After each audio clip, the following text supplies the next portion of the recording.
atakayekwepa kifo. Nimemsikia Mwigulu na namuongea kwa sababu nimekaa naye bungeni, namjua anakoelekea. Na mimi nataka kumzuia anakoelekea. Kwanza nimwambie hakuna yoyote kwenye chama hiki nikiwemo mimi anayekuogopa wewe na cheo chako.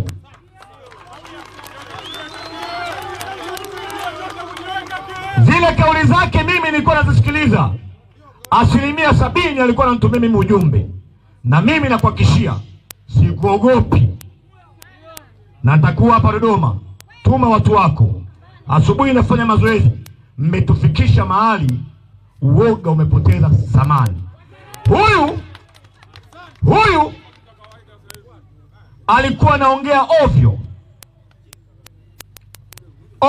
Angekuwa ni mtu katika familia yetu anaongea yale mambo aliyoongea jana, ukoo tungekaa kikao haraka tumkamate tumpeleke hospitali akatazamwe akili. Ukoo kule Machame kule tungekaa. Anasema kuna watu wanaichezea serikali. Kama watu wapo ni yeye. 2016 na 17 mimi nilikuwa waziri kivuli wa mambo ya ndani, yeye alikuwa ni waziri wa mambo ya ndani. Wakati akiwa waziri wa mambo ya ndani, maiti ziliokotwa nyingi barabarani kwenye viroba kuliko wakati wowote. Kwa kama kuna mtu alikuwa anaichezea serikali ni yeye aliyekuwa waziri wa mambo ya ndani, na maiti zikawa zinaokotwa. Na alipoulizwa kwa nini maiti zinaokotwa, akasema labda zinatoka Komoro, zinaletwa na upepo. Namna gani huyu man bro?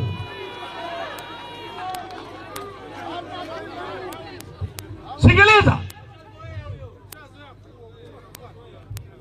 Wakati mauaji ya Kibiti yanaanza, Kibiti watu wanauawa, ni mimi na Mheshimiwa Mnyika ndani ya bunge. Mimi nilisimama kama waziri kivuli, yeye akiwa waziri. Nasema watu wanauawa, wanapigwa risasi. Spika wakati huo, mwenyekiti wa bunge alikuwa Zungu. Nikasema watu wanauawa kama waziri kivuli. Zungu akazuia ule mjadala ndani ya bunge.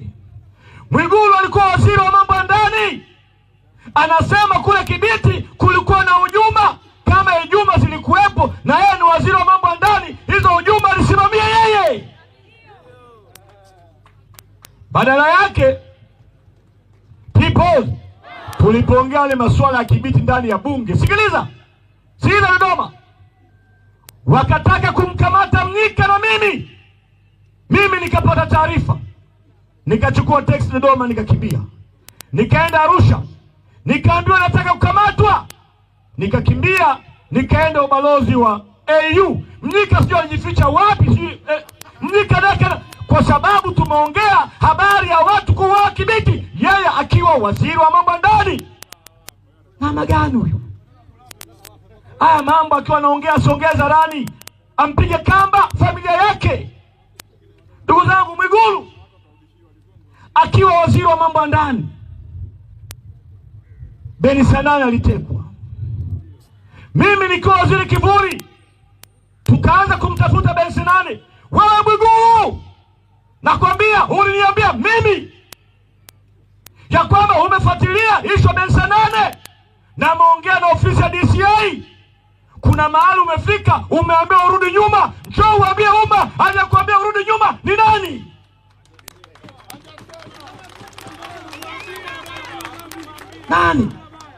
Nani aliyekwambia? Beni Sanane vile vile alikuwa rafiki wa Mwigulu.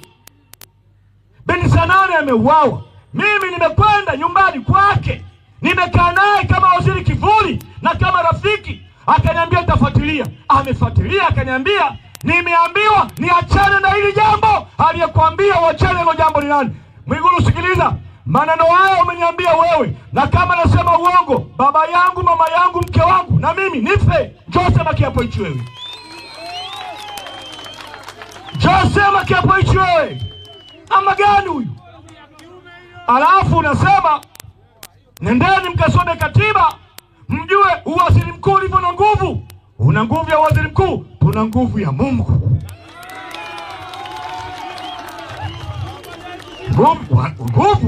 Nguvu ipi hiyo?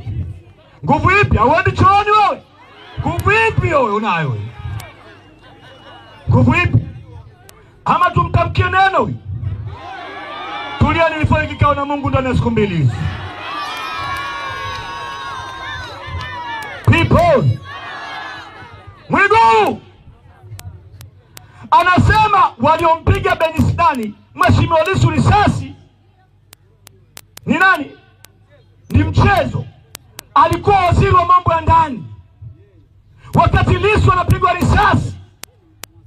Kalemani alikuwa anakaa pale nyumbani anapokaa Lissu.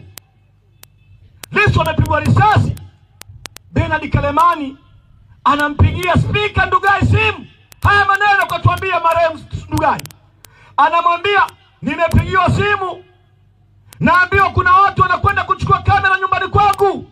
Mwigulu anajua hii habari, tumeongea hii habari akiwa waziri wa mambo ndani. Sasa nakuuliza Mwigulu, aliyekwenda kuchukua kamera za CCTV nyumbani pale alipokuwa anaishi naibu spika, tulia, ni nani? Na wewe ulikuwa waziri wa mambo ndani. Acha wenge, tulia.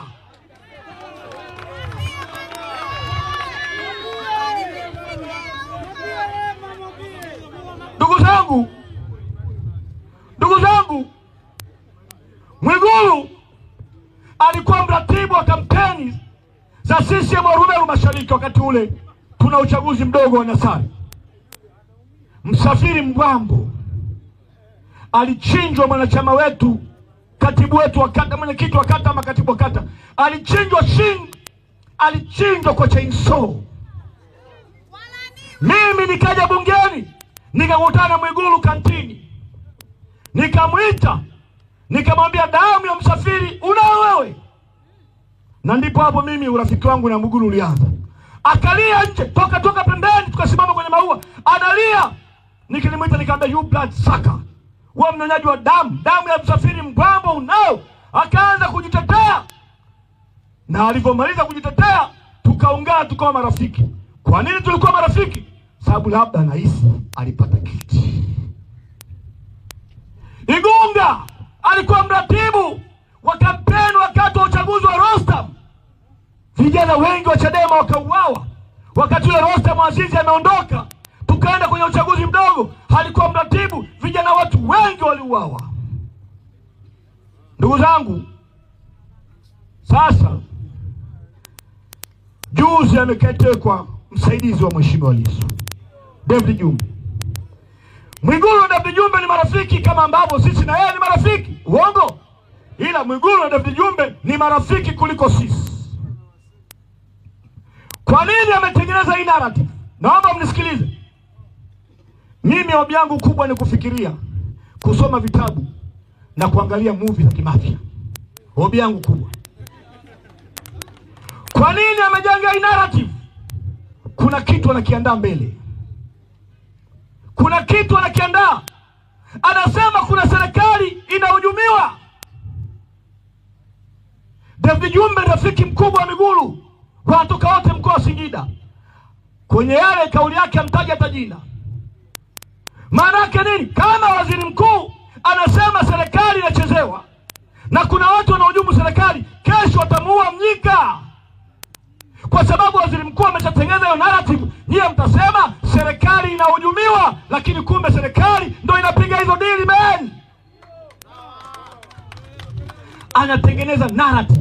Ama watamuua mimi ama yoyote hapa. Ukiangalia anatengeneza narrative. Alivyokuwa anaongea utafikiri mwanafunzi ametoka chuo Marekani amekabidhiwa waziri mkuu. Huyu anatengeneza narrative. Na kama unatengeneza narrative ili mfanye jambo baya kwa viongozi wao, rudi nyuma haraka sana, kwa sababu hutafanikiwa kufanya chochote katika kundi la viongozi hili, nikiwemo mimi. Mimi hayupo wa kunigusa, hayupo wa kuniua, hayupo wa kuniharibu. Namjua Mungu ninaye mwamini. Namjua. Mimi sio malaika, mimi sio mkamilifu, lakini sagodi babangu. Sasa ndugu zangu, shida imeanzia wapi? Na katibu mkuu, siku chama chetu kikishika nchi, waziri mkuu hautakuwa bidhaa ya kununua dukani, hautakuwa na price tag.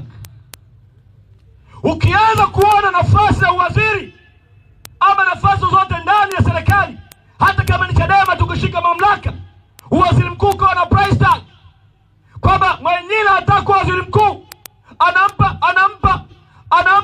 anampa pesa mtu ambaye yuko karibu na rais, tatizo litakuwa kubwa sana. Tangazo ni hili: waziri mkuu wa Chadema hautakuwa na price tag. Anasema tuhangaike na matatizo ndani ya chama chetu. Sikiliza wewe, sikiliza.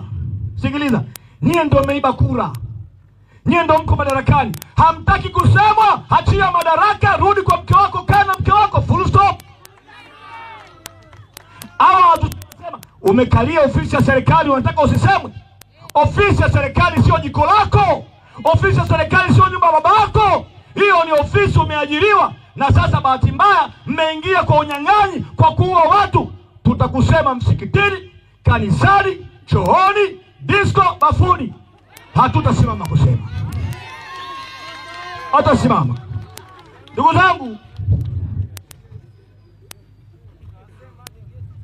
zangu, Dodoma, sikiliza kwa makini. Kwa nini tunapitia mambo yote haya? Tuna viongozi ambao wakitaka kusema wanasema ovyo. Kama mmemfuatilia katibu wetu mkuu akiongea, huwa akili yake inauma, kwa sababu anajua na communicate na public, anakuwa sensitive, asikwaze public. Una viongozi wa serikali leo, akisimama akiongea, anaweza akaongea anavyotaka. Sisi ndani ya chama chetu tuko wamoja, wao hawako wamoja. Na uhakika Mwigulu hawezi kunywa maji kwa Nchimbi, na Nchimbi hawezi kunywa maji kwa Mwigulu.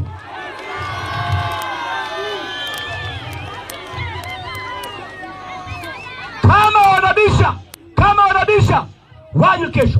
Na uhakika mimi Nchimbi hawezi kupewa zawadi ya chocolate na Samia, Nchimbi akaila. Nchimbi ataenda kuiflash. Hawa wenyewe hawapatani, wanagombana, na ndio maana wanaanza kutengeneza fitina kwamba wanahujumiana ndani kwa ndani. Kama una serikali mnahujumiana kwa watu kuuawa, watu kuchinjwa, amesema Boni hapo, manake hakuna serikali. Sasa namalizia. Dodoma mimi nitakuwa hapa. Takuwa hapa.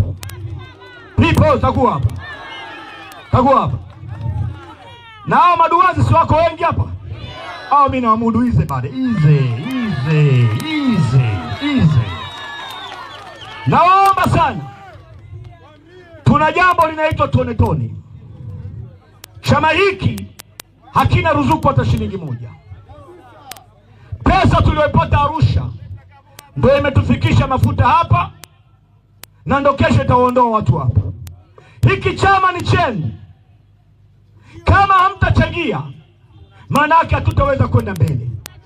Tunaomba sana watu wa Dodoma na watu wote sikiliza, kwa sababu nafahamu tukio hili liko live mahali popote mlipo. Tunaomba mchango wenu. Tunaomba, sikiliza people, sio mchango wa kwenye kopo hapa tutafanya, lakini tunaomba pesa yenu kwenye namba ifuatayo ya M-Pesa. Andika namba hii. Andika 0744. Nasubiri. Ukishaga mambo yale unatulia Brenda. Utakuwa na mchanganyiko wa Rombo, Kibosho, Marangu, Machame. People 0744 44 69. Hiyo namba andika Chadema HQ. Narudia 0744 44 69. Ndugu zangu sikiliza. Ukinywa bia moja ya pili, tupia tone. Umemchukulia girlfriend wako maua, tupia tone. Kila mtu ajali, afanye ni wajibu wake. Tukipata watu milioni 1 wanachanga shilingi 2,200 kila mwezi.